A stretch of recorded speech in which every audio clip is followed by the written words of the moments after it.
David is referring to the Ruach Hashem that he said in verse 2. So God spoke to me what? In Nevuah. Diber, right? Li Diber Tzur Yisrael. And he's using the words or the nickname Tzur Yisrael. Okay? The Rock of Israel, the strength of Israel. It could be that someone who's been influenced by Hashem in a certain way through war, conflict, etc. Move over this way. Okay. Okay. Thank you. So David is metaphorizing Hashem as Tzur Yisrael, and then he gives us an analogy: Moshel ba'adam tzaddik. Okay. Moshel ba'adam. Which Adam? We're talking about Israel. In other words, David receives a command here that Hashem commanded David that he has to what? Control, govern himself. There are times that David has to overcome a lot of difficulties. So he has to be a moshel, a ruler, a governor. And then he writes at the end, after writing moshel, that he's a tzaddik, it could be that he's bringing righteousness in the world. He's bringing tzedek, justice in the world. The kingdom of David is not just a governing sovereign entity. It's what? It is bringing justice to the world. So maybe he's talking about the private person, but he's talking about the national service. Moshel ba'adam tzaddik. Someone who's going to be ruling has to be a tzaddik, but he's going to bring tzedek, justice, to the world. And that's going to bring what? Yirat Elokim, divine fear, into the world. And if you ask yourself, what type of governing body should the tzaddik have? Let's read the next pasuk, verse 4. Ucheor. Are you a tourist? Huh? There you go. Here he's handing you one. Ucheor boker yizrach shamesh. Let's go on. Verse 4, gentlemen, of chapter 23. Ucheor boker yizrach shamesh. Boker lo avot. Minoga mimatar deshe me'aretz. If we ask the rhetorical question, what type of governing entity will this righteous Jew have? Well, it has to be likened to the light of the boker. The light of the boker. After a long, dark evening, when the sun appears and the sun comes out, or like David himself says in the book of Psalms, Ki'or HaShemesh ki bigvurato. We liken the Shemesh that it's courageous, it's mighty, it's coming up after the night's long. So the throne of David here is likened to the light of the sun. Okay? Kisei, but it's not only his. David is going. If this is talking about the end of his career, David is looking forward to those that are going to continue his ruling over, right? David mentioned before, there's going to be an unbroken chain for whatever generations from the house of David. So here we're talking about the throne of the house of the David is made into a metaphor to the Shemesh. Shemesh means goodness. Light is goodness in the Torah. The goodness of the Torah itself. Okay? So the greatness of the kingdom of David is that he's likened to the light of the morning. And the light of the morning is something good. And it's not likened to what? Boker lo avot. Okay? It's not like a boker. It's not like a cloudy day. Boker lo avot. It's not like a cloudy day, but rather it's a clear day. And David was given this prophecy.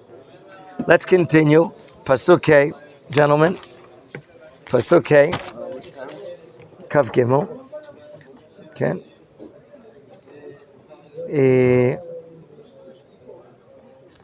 Notice that the end of verse 4, the light of David's compared to Noga mimatar desha aretz. The light of the kingdom of David is even more great than the light of the sun that comes after some rain. If you have some rain in the morning and then the sun shines, I think that's one of the top types of rains that we can have. I think the Gemara says that Mesechet Ta'anit, as opposed to rain in the nighttime before dawn.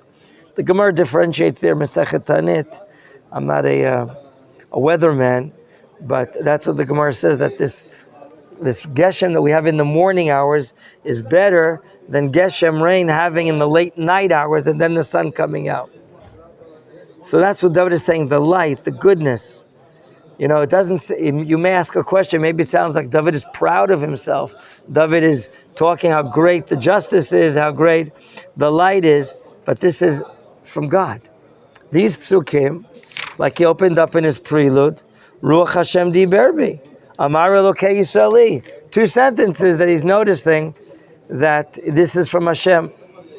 Now, when David says in this pasuk, the end of verse 4, that it's the morning lo avot, okay, meaning that there are no clouds. Let's read it. Ki lo chen beiti im el. Ki lo chen again beiti im el.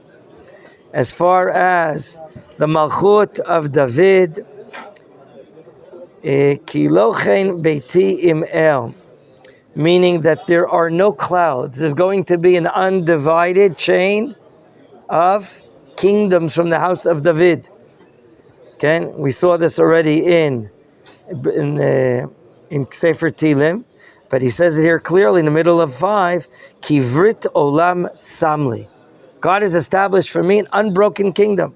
Okay, Malchut David lo tibatel leolam. It will not be nullified forever until God decides it. When there's going to be a destruction of the temple, of course.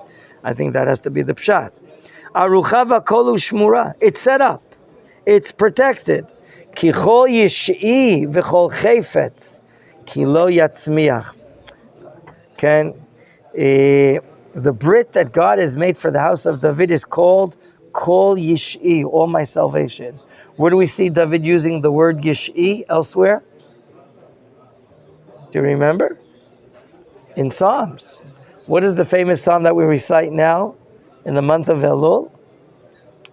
Lid David, Hashem Ori v'Yishi. He's my Ori in Rosh Hashanah, and Yishi, my salvation in Yom Kippur. There's a lot to, maybe tomorrow we'll bring excerpts from an article that Rav Kook wrote on that Mizmor. But the Brit that God has made to maintain the Malchut of David is called Kol Yishi. It's all my salvation. It's He's saving me. Further, V'chol Chayfetz Ki lo yatzmiach.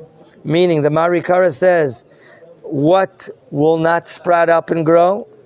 Any Yeshua that comes in another kingdom, that will not really be a Yeshua. Maybe this is more of a tefillah, that David is making a request in his prayer, and that he wants God to save all future salvations through the house of David. And we believe that Hashem has answered it, because Hashem has told David that it's in the formation of his kingdom is like in a Brit, and a Brit is unending. What about in Hanukkah time, the Chashmonaim? Right. Come up or no? Right. So there's a great machloka between the Rambam and the Ramban. Was that kingdom acceptable or not? Because the kingdom of the Chashmonaim, of course, came from the Kohanim, and the Kohanim is not Shevet Yehuda, but the tribe of Levi. So there's a big argument between the Rambam and Ramban. Rambam says yes.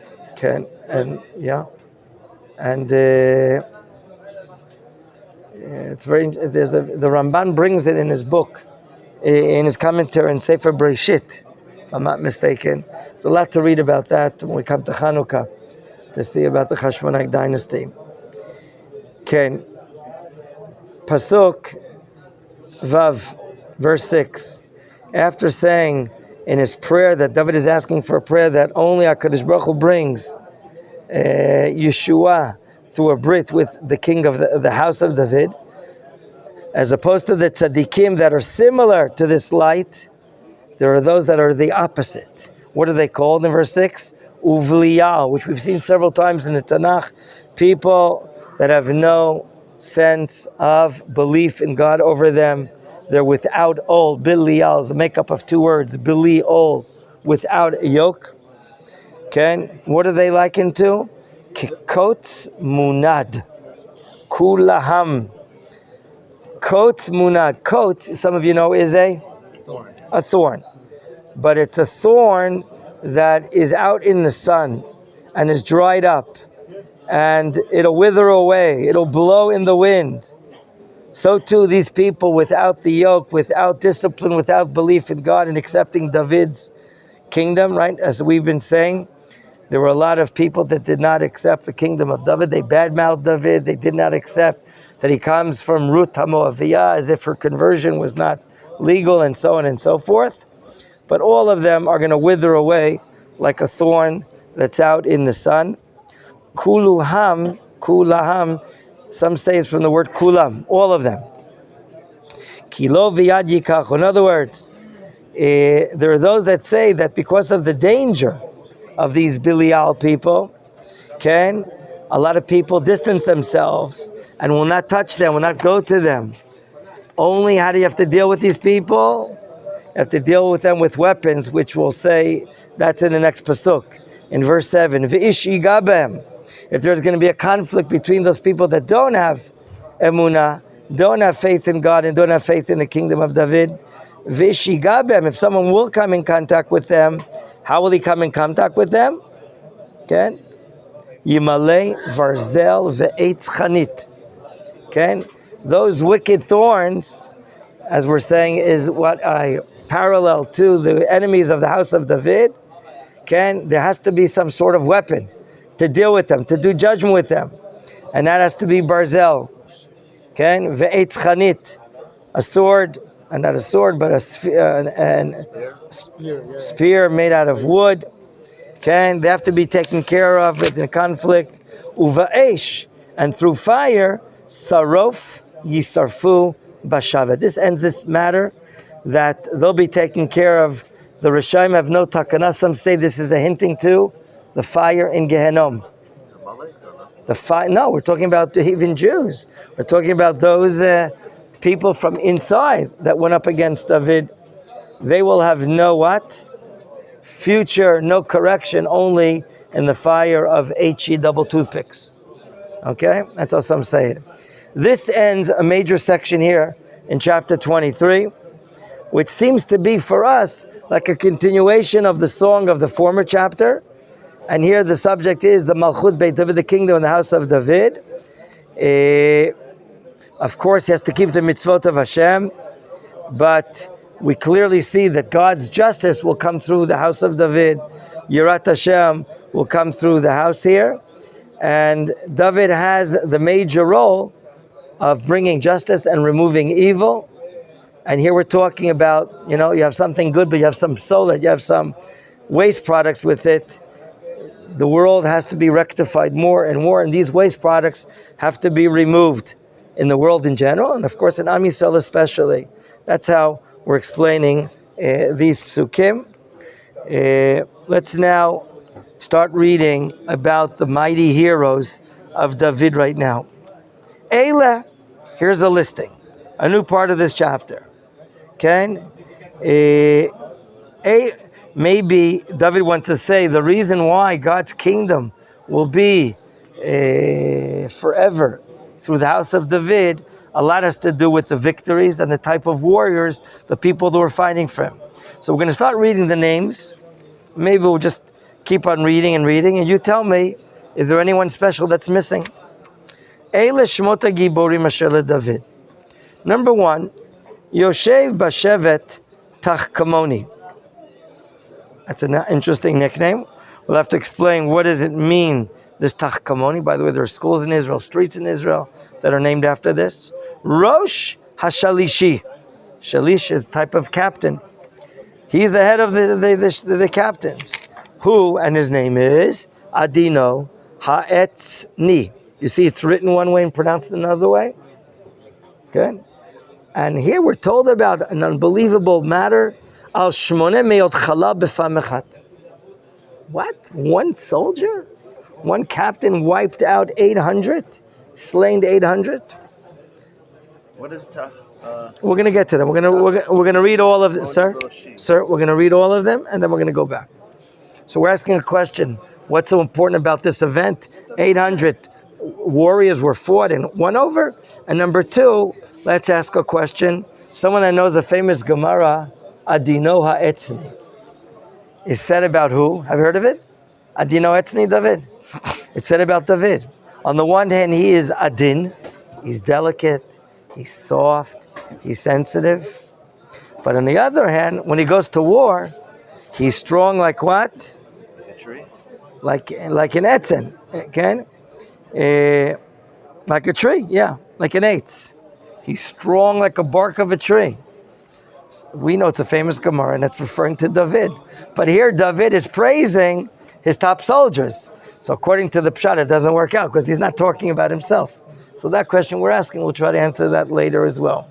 Pasuk Tet, V'acharav, after Adino ha'etzni, Elazar ben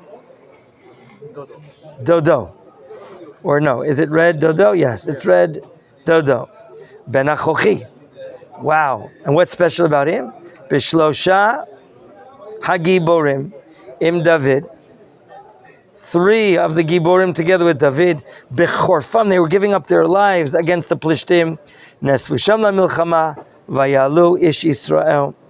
So we have to understand who are the 3 top Giborim of David. Is it number 1, Adino Etzni, and then Elazar, and then someone else? We have to find out what he means. Let's go on till we get to the end. Pasuk Yud. Hukam, what did he do? Elazar. Vayach ba'plishtim ad ki yaga yado. Wow, he just kept on penetrating and penetrating, wiping out Plishtim. Vatidbak yado al acher, as if his hand is glued to his sword, and he just wiped out one after the other. Vayas Hashem tshua gdola be'amo. Of course, this was a divine act that God did that day, whatever war against the Plishtim. Ve'am yashuvu acharav ach lefashet. What happened to the rest of the soldiers? What does it mean? Va'am yashuvu acharav. Here we're talking about the Plishtim soldiers in this particular war fled. Okay, and Israel went in, and when they saw the tremendous power and courage of Elazar, they just fled. Ach lefashet. They spread out all over the place, which of course doesn't allow them to regroup. What else? Who else? Pasuk Aleph. V'acharav Shama ben Agei Harari. Interesting name. He too is one of the greatest Giborim, courageous and strongest soldiers of David. What happened against him? Vayasvu Plishtim lachaya. The Plishtim gathered together. Chaya means like a gedud. Like, how do you say gedud in English? A battalion, just like wild animals in the field get together. So the Plishtim got together like a chaya. Vatisham chalkata sadem leyad Hashem. This war happened to be on what type of field? A field full of lentils. What do we care? What kind of field was it? Why is this important? Okay, we're raising this question. What's the importance of a field like this? Who cares? And what happened there too? Ve'am nas mipnei Plishtim. Okay? This is a situation where the Plishtim seem to be winning the war and stepping up, and our soldiers started what? Retreating because of the Plishtim. By the way, if I wanted to see some more details about this war, which Sefer would I open up? Huh? Which Sefer would I open up if I wanted to see more details about this war?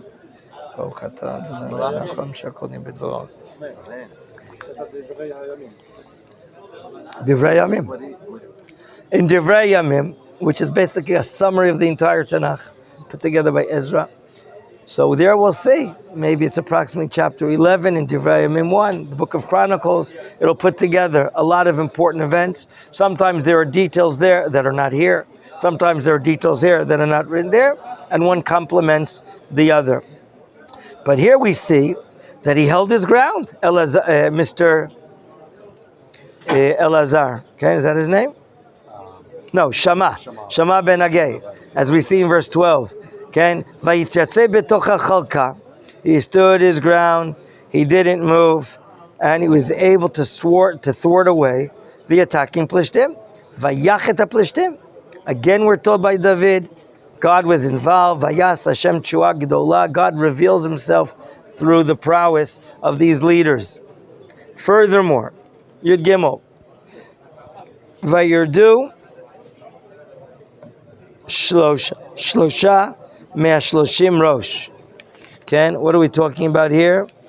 Of the heads of the soldiers, Can each of these three were leaders of 30 Giborim.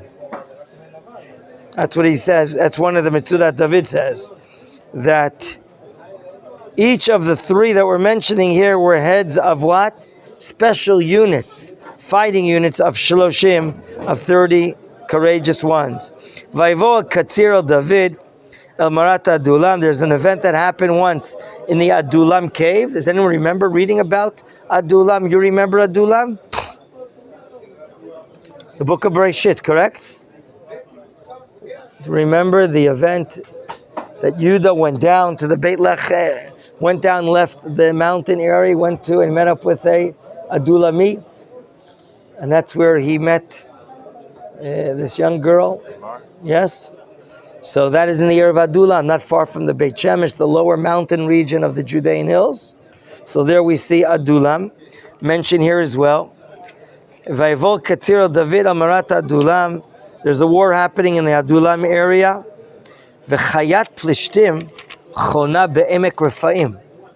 Emek Refaim, we know geographically, is where? Southern Yerushalayim, the Refaim Valley. Notice that we know where it is today, right? There's a neighborhood today called Emek Refaim, not far from you, I believe. Why is it initially called Emek Refaim? The giants. Very good. Okay, there were giants living in that area ever since at least the time of the Plishtim here, the time of David. And their war enemies are camping from Emek Refaim and going down all the way to the lower hills. Where is David? David az b'mitzuda.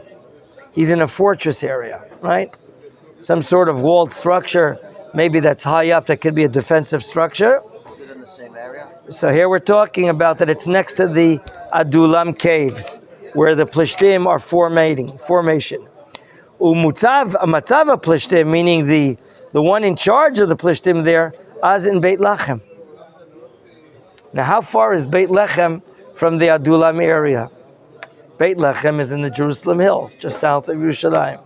If you travel due west, you leave the mountain area, we're talking about 20, 30 kilometers, I assume, somewhere in that matter. And the Plishtim, and this is exactly a point that we've been saying over the last few chapters. The Plishtim, until they're not defeated totally by David, they're all over the place. Imagine all this inland. The Plishtim are in the Ashdod, Ashkelon, Gaza Strip area. And here in certain wars against David's time, they're in Beit Lechem, they're in the hilltop, they're in the mountains. That means they go anywhere and everywhere, and Israel's not able to stop them until what we learned 2 chapters ago, they were defeated. But here we see an example how they're what? How there's so much inland and moving around the country. Okay? Which shows the weakness of Israel. This was before they got to the Beit Shean Valley. No, that was even earlier in a war against King Saul. Here we're talking about during David's time, which is likely to be after that. It's not clear if David then was king, what he's telling about, or was he not king then. But when it says that the leaders of the Plishtim were in Beit Lechem, that means from Emek Refaim, going south a few kilometers. Emek Refaim is eastern Yerushalayim, in the southern area. From there to Beit Lechem, just a few kilometers. So here you see that the soldiers of the Plishtim are parking from the Refaim Valley area, and they can send soldiers to Beit Lechem. And then we're told about the following matter. Pasuk Tedvav, Vayitaved David Vayomar. David had a lust and desire, and he says regarding this war, and that is what? David says, Vayitaved David Vayomar, Mi yashkeni mayim, mi bor Beit Lechem asher bashar. David happens to be in a predicament. Okay? The simple pshat is he needs water. And there's water in the wells of Beit Lechem. But who's in Beit Lechem? The Plishtim are. But Rashi says, by way of Chazal, Hutzrach lish'ol she'ela misanhedrin ayoshvim b'shar Beit Lechem. He has a halachic question in the Sanhedrin, maybe the Sanhedrin of the tribe of Yehuda then, and he has a question. Mi ashkeni mayim, who's going to bring me an answer? Water, Torah is metaphor to mayim, and here we're going to learn about some amazing matters, how the courageous of David break through the Plishtim camp in order to bring water or to bring a halachic answer to David at a very dire time. Let's read it. Pasuk Tet Zayin, verse 16. Vayivkeu shloshet hagiborim. These three courageous men burst through b'machane Plishtim. Vayishavu mayim. They draw water or the answer from the Sanhedrin.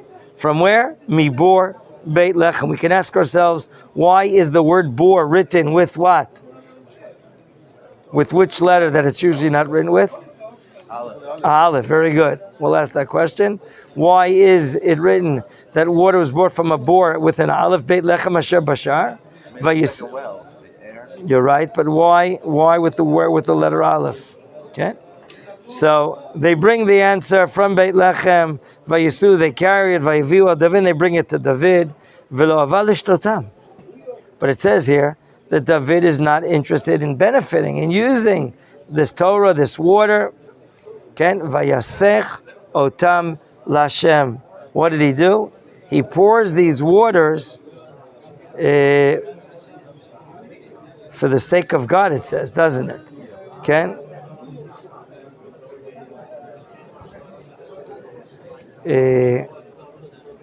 Why did he do it? Why did he, as if, not utilize the waters? Okay? So this matter is a matter where they really, what did they do to themselves? They endangered their lives. They should not have gone ahead. There is a Gemara that talks about that these people, these three Giborim, they endangered their lives to get an answer for Torah. And are you allowed to benefit? I mean, in order to get an answer for Torah, you don't have to endanger your life. Maybe they should have waited. Maybe they should have gone another time. Maybe they should have gone elsewhere. But they basically endangered their lives. We're going to see this Gemara, God willing, tomorrow. What Chazal say, why they endangered their lives. What were they thinking? Why David does not accept it. And why does he use the waters otherwise and not for the basic purpose? Okay, we'll start with that, God willing, tomorrow. Bezrat Hashem.